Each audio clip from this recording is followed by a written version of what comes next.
What is up, you guys? This is Mini Superheroes Today.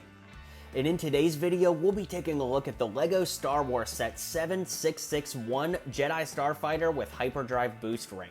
This set retailed for $50 back in the day when it came out around 2007 or 8 or so, and had 575 pieces and was best known for being the first appearance of LEGO Kit Fisto.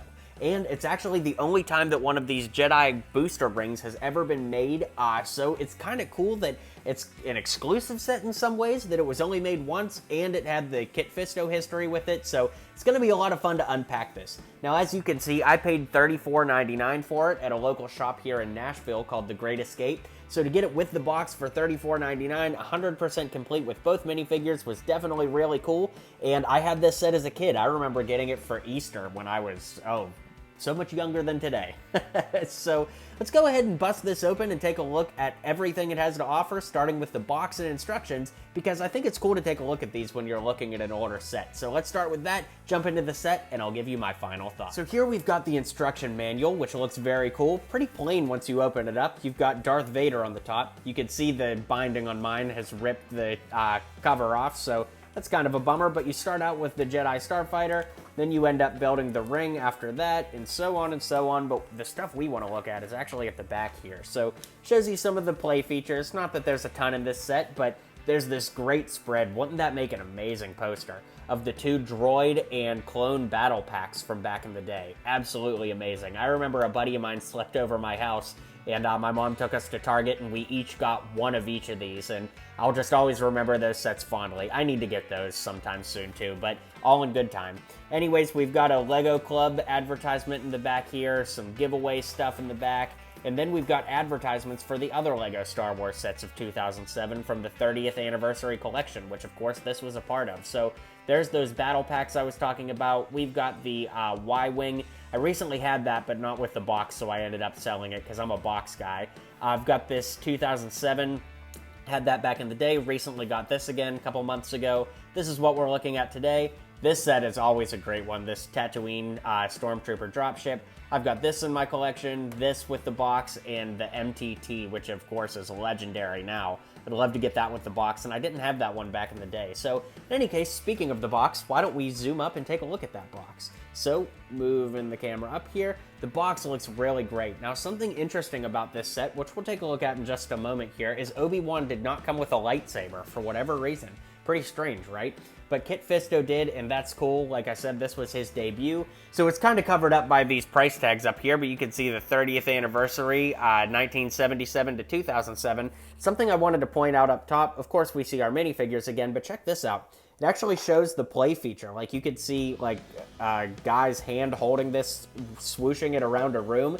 And it's actually quite rare for LEGO boxes, especially of this era, to ever show like a bedroom scene instead of like a space scene. So I thought that was kind of cool that it showed the play feature. And speaking of play features, when you flip this set around, we of course get more advertisements for other LEGO sets, but not with the cool box art. They're just kind of clipped out.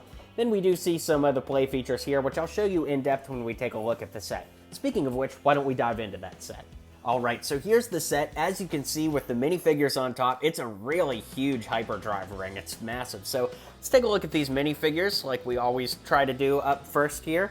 And first we've got Obi-Wan. Now once again, he does not come with a lightsaber, which is quite baffling. No back printing and only one side printing to the head, but he does have a cool little communications unit on his forehead printing there, so that's cool.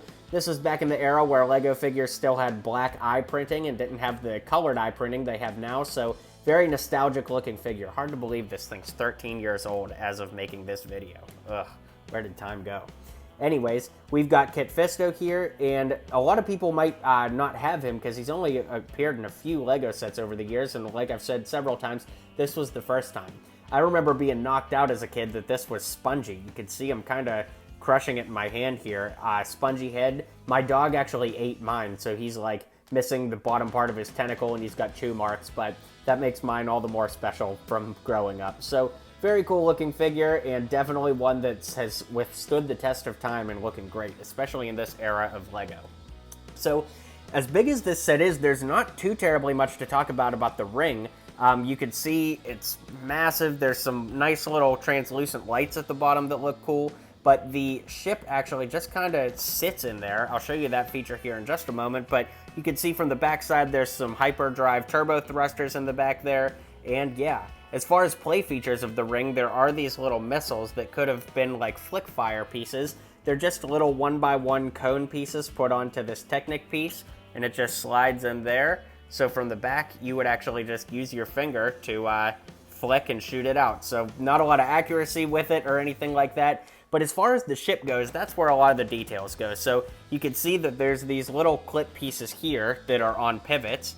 You just want to lift those up, or off in this case, they're pretty flimsy, and that will let you take the ship out, and the ship kind of sits on pegs. It's a little bit tricky to get out, but I'm trying to do it without knocking the camera over here.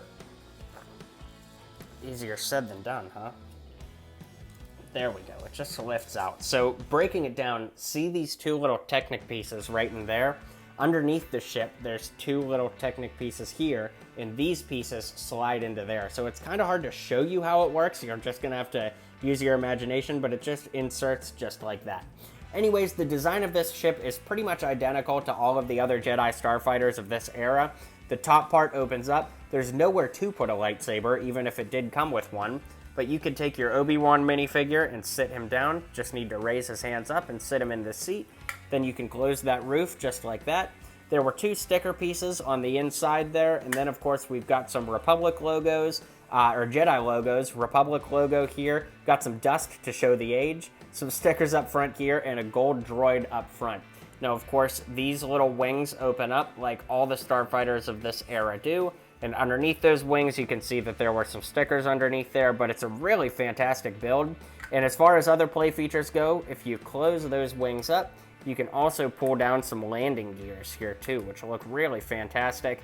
And they really do help the ship stabilize when you set it down, which is one cool thing. So show you that there. There's some built-in turbo thrusters in the back there, and you could just set it down a little something like that, spin it around and all that good stuff. So the other thing I did want to point out is that on this ring here, there are 1x6 pieces on the bottom that keep it from rolling, and it stabilizes it and everything. So let's go ahead and take a zoom out, and I'll give you my final thoughts on this set. Sticking around for this video. This was so much fun to review, and really a memory lane experience, because like I said, I had this as a kid, and it was really fun to go back and revisit this. So drop a comment below and let me know what you think about this. Do you think it's aged as well as I think it has, or do you think, it's time for LEGO to redo this? In any case, if you've been convinced and you'd like to get this set, be sure to check the link in the description below. I've got an affiliate link there that will help support my channel if you decide to buy from there. So thanks so much for checking out this video. Be sure to hit like and subscribe, and I'll see you guys on the next video.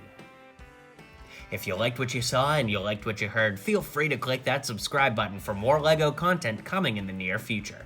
So, thanks for tuning in to today's video, and until next time, build on.